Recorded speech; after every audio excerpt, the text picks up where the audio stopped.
Hi, I am Alex Sciarrotta. I work at Narrative Coffee in Everett, Washington. I've been there about a half a decade. I'm here with Seattle Coffee Gear today.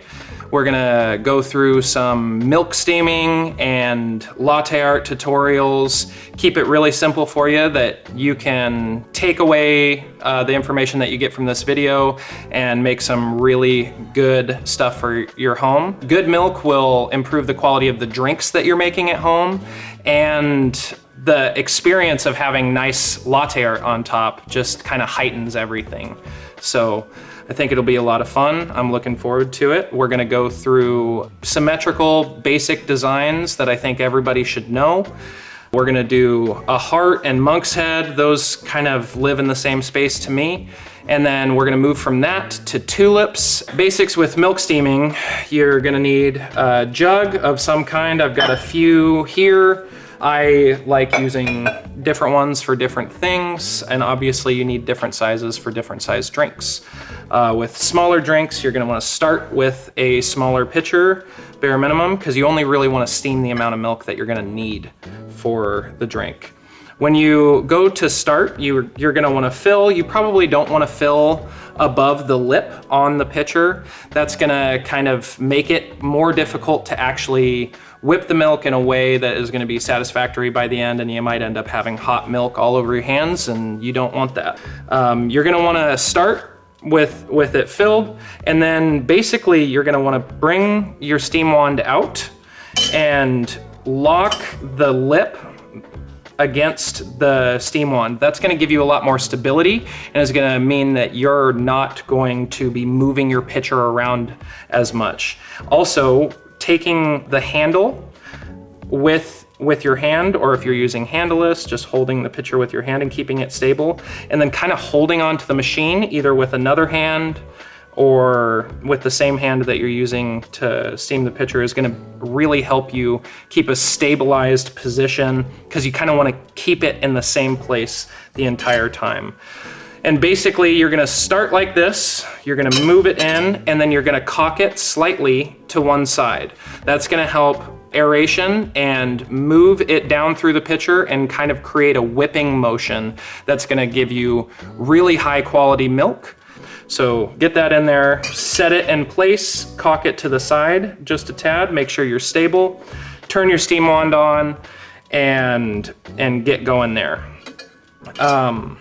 Another thing that I think is really helpful is steaming your milk. You wanna aerate right at the beginning. You want to make sure that that air is getting in as quick as possible without kind of making a mess. And it should kind of sound like birds chirping or paper tearing when you're adding that air, so that you're not injecting too much at the same time. And then you wanna have 2 to 3 little bursts of air coming through. That's gonna help give you high quality milk. And then just make sure you submerge your steam wand ever so slightly and whip it the rest of the way. You don't want to be aerating your milk after it's reached the temperature of your hand. And then by the time you can't really touch your pitcher anymore, shut that off. You wanna be done there. That's when the milk is the sweetest, and is when it's just about too hot to touch. It's gonna be the most delicious milk in that temperature zone. So that's kind of where you wanna go with that. Let's get into it. You're gonna want some milk. Get that into your pitcher.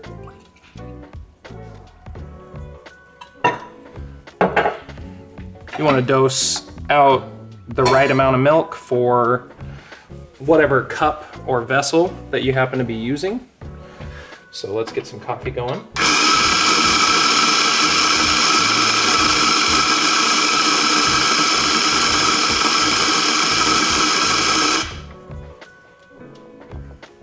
Make sure you have your espresso, your coffee nice and dialed in and tasty.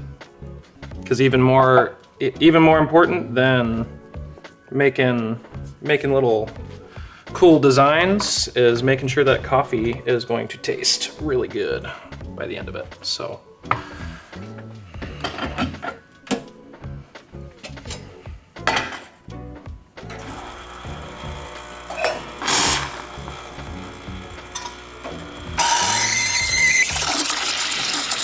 When you're steaming, you're gonna want add your air into your milk as quick as possible. 2 or 3 little spurts ought to do. Give it a tap once you're done. When you're steaming your milk, you should see a spiraling motion. That's gonna help whip the milk and give you that really glossy, delicious texture that you're looking for. So, and when you're starting out, my recommendation is to kind of start with hearts or monk's heads. Monk's head would be a heart that you're just not pulling through. So you want to fill up about to there. And then just wiggle, hold it, and pull through. And it's that simple. When you're entering the cup, you want to be as close to the crema as possible, and that is going to help the design float on top. So when you're bringing your pitcher in, just make sure you're kind of touching the cup and that you've brought your fill area to about the back of the cup. You want your cup at maybe like a 40-degree angle, and then drop in and let that foam just float on top. If you pour too high, it's gonna sink, and you don't want that. So you only want that when you're mixing. You don't want any white showing up while you're mixing, because it'll help float that crema and give you better color distribution and more even canvas. But then when you drop in, you're gonna want your pitcher as close to the milk and espresso concoction that you've made. And then that's gonna help really float, and you're gonna be able to see your design. It's gonna come up, it's gonna look nice. An even simpler design than a heart is going to be a monk's head, because there are less mechanics involved. You don't have to do that pull through. You're basically going to drop your pitcher in and let it spill out of the pitcher, and it's gonna create this nice circular design with a little indent at the top. It's really beautiful. It's a really classic design for cappuccinos, and it can look really pretty. You can infuse a little color into it if you'd like by moving your pitcher back and forth, or you can just let it be one solid object in there. And I think either way, you're gonna walk away really happy with what you end up making. So we'll go in same exact way, fill up, and just let that spill out of your pitcher. Tilting with the cup, and then you have a nice little monk's head, nice and centered. And it is as easy as it gets. So now let's move on to more of like an intermediate design that you can move to, I think, fairly quickly. Once you've got a monk's head down, once you've got a heart down, you can move to a tulip fairly quickly. The general mechanics of a tulip are you're gonna be doing the same motion and entering the cup. When you enter the cup, you basically wanna be about center, but just above, just towards where your pitcher would be. And that's gonna help let everything flow out. You can do tulips as simple as dropping one layer and then moving back, dropping another layer, to your heart's delight. And you can add some wiggles in there. You can have a lot of fun with tulips. Again, pro tip, transferring into a larger pitcher particularly is gonna really help you manipulate your milk better and get closer to the surface of the crema faster, which is gonna ultimately help you. So we'll drop in again. Give it some wiggles and a couple tops.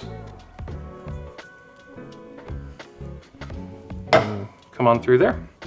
So as you noticed, I came into the cup 4 times, but we've got 3 distinct layers. We've got a base layer that has some color infused into it, and then a middle layer that also has a little bit of color infused into it. And then a top layer that has 2 like stacking motions into it to give it kind of this wrapped top heart feel that looks nice and is a lot of fun to play around with and learn. Thanks again for watching. Really appreciate it. Here with Seattle Coffee Gear. Once again, my name is Alex. I work at Narrative Coffee up in Everett. If you're local, come say hi. And yeah, thank you so much for watching. I hope this really makes your experience making coffee at home better. And if you have any ideas of stuff that we could put together that you would really enjoy, just let us know in the comments below. If you enjoyed this video and it was helpful to you, make sure to share it, like, subscribe, all that kind of stuff, and have fun brewing at home.